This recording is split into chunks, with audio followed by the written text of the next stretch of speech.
বিসমিল্লাহির রহমানির রহিম। আসসালামু আলাইকুম ওয়া রাহমাতুল্লাহি ওয়া বারাকাতুহু। দেশবাসী যে যেখান থেকে আমার এই ভিডিওটি দেখছেন, অবশ্যই তাদেরকে আমার এই চ্যানেল থেকে আন্তরিক শুভেচ্ছা অভিনন্দন। আপনারা কেমন আছেন? আশা করি মহান স্রষ্টা দয়াময় রব্বুল আলামিনের অশেষ রহমত এবং করুণা আপনারা অনেক ভালো আছেন। তো যারা আমার এই ভিডিওটি দেখছেন, অবশ্যই একটি লাইক করবেন, কমেন্ট করবেন, শেয়ার করবেন, নিজে উপকৃত হবেন, অন্য ভাইকে উপকৃত করার সুযোগ করে দিবেন এবং সাবস্ক্রাইব করে বেল বাটনটি অন করে দিবেন সব ধরনের আমল পেতে।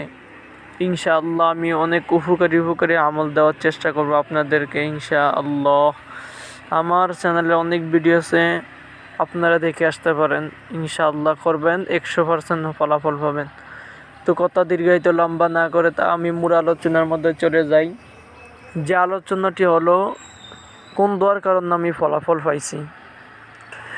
হুজুর পাক সাল্লাল্লাহু আলাইহি সাল্লাম উম্মতদেরকে এই দোয়াটি শিক্ষা দিয়ে গেছেন, হে উম্মত, তোমরা যদি এই দোয়াটি বেশি বেশি পড়ো তাহলে তোমাদের অভাব থাকবে না, দূর হয়ে যাবে। তোমরা যদি ইয়ার মধ্যে পড়ে যাও, ঋণের মধ্যে পড়ে যাও, ঋণগ্রস্ত হয়ে যাও, যদি তুমি এই দোয়াটি পাঠ করো তাহলে আল্লাহ তাআলা তোমার গায়বী খাজানা থেকে, তিনের গায়বী খাজানা থেকে তোমার ঋণ পরিশোধ করে দিবেন। সুবহানাল্লাহ। তুমি যদি মারাও যাও তাহলে তোমার ঋণ কেউ না কেউ পরিশোধ করে দিবে। আজকে সেই দোয়াটির কথাই আপনাদেরকে বলবো। আপনি সব সময় পাক পবিত্র অবস্থা অর্থাৎ যে কোনো অবস্থায় আপনি, বিশেষ করে ভালো হয় ফরজ নামাজের পরে, প্রত্যেক ফরজ নামাজের পরে আপনি 70 বার করে এই দোয়াটি পড়ুন। কি দোয়া?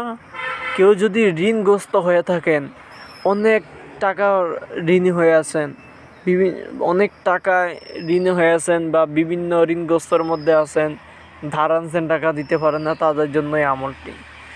তো আমলটি, দোয়াটি হলো, আল্লাহুম্মা কফিনি বিহালালিকা আন হারামিক ওয়া আগনিনি বিফাদলিকা আম্মান সিওয়াক। আবার বলছি, আল্লাহুম্মা কফিনি বিহালালিকা আন হারামিক ওয়া আগনিনি বিফাদলিকা আম্মান সিওয়াক। এবার একটু ভালো করে বুঝে নেবেন, সুন্দর করে বলতেছি আমি।